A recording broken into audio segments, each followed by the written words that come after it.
Ngayon, ayun po ay US government website. I-click nyo lang po www.pubmed.gov.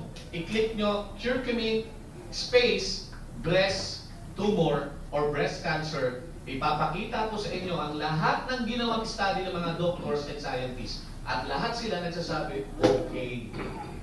Ang ganda. So ayan po ang advantage kung bakit napakarami, libo-libong tao ang natutulungan ng product na ito. It's because it is effective and backed up by clinical studies. Number 2, ito po yung tinatawag nating patented. Ayan po kung bakit kami excited sa business na ito. Because we are already 1 year. We are running 1 year and 2 months. Alam niyo ho, wala pa kaming nakikitang kakopya o katulad ng produktong ito. Unlike other product, no? Na ngayon hawak-hawak mo, akala mo ikaw ang una ka nga, akala mo wala kang kagaya, pero bibilang ka lang ng 3 months, may kagaya ka na. Hindi ko na lang po lilinawan yung mga sasabihin ko. Alam nyo dati, nung una, ikaw pa lang ang nagbebenta ng Epirolina. Alam mo yun? Epirolina? Epirolina. L'Oreal. Konti pa lang yan. Pero ngayon, ang dami mo ng kalaban. Eh, yung ano, alam mo yung dati konti lang yan, ngayon ang dami na. Marley, grapeseed extract, vitamin C. Dati ikaw lang may hawak niyan, ngayon ang dami na. Bakit to? Hindi nakapatent.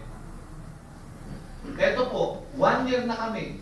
Pero hanggang ngayon, wala pa rin pong gumagaya. Okay, palapakan po natin. Ano po ang dahilan? It is because nakapatent. Kakampi po natin ang gobyerno. Halimbawa, mayaman si ma'am, ginaya ang PyCure, eh huwag kang mag-alala ma'am. Dahil anytime, pwede nang ipasara ang iyong kumpanya. Kasi, ang global leader po, ang meron lang license na mag-produce ng PyCure. Kung wala kang license at manggagaya ka, ipapasara ka ng gobyerno.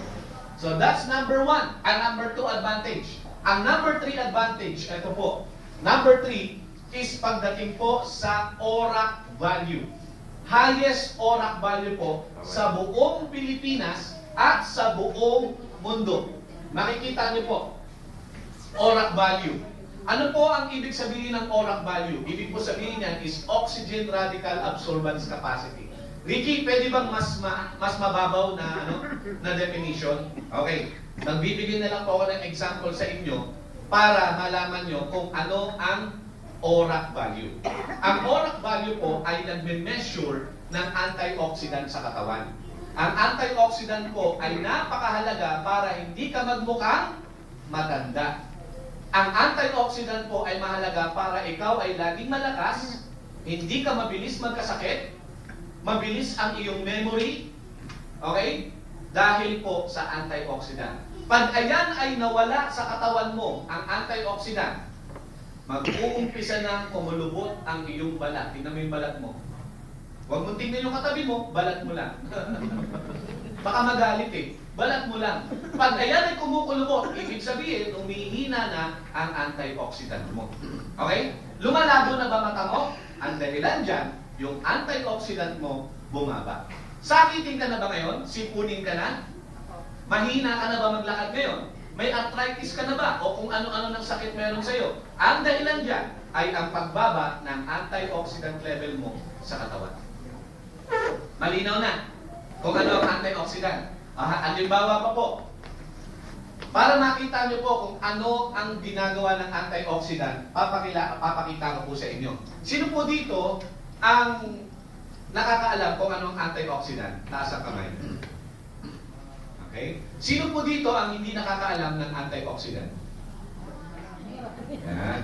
Okay, konti lang ang tumaas. Yung sinabi kong sino yung nakakaalam, walang tumaas. Yung sinabi kong sino ang hindi nakakaalam, konti lang ang tumaas. So, ang pangatlo kong tanong, sino dito ang hindi alam ang nangyayari ngayong hapon na ito? At kayo lahat ay nakatulala. Alam niyo ba kung nasa tayo? Nasa Chowking po tayo, San Pablo po ito, at business seminar po ito. Alam niyo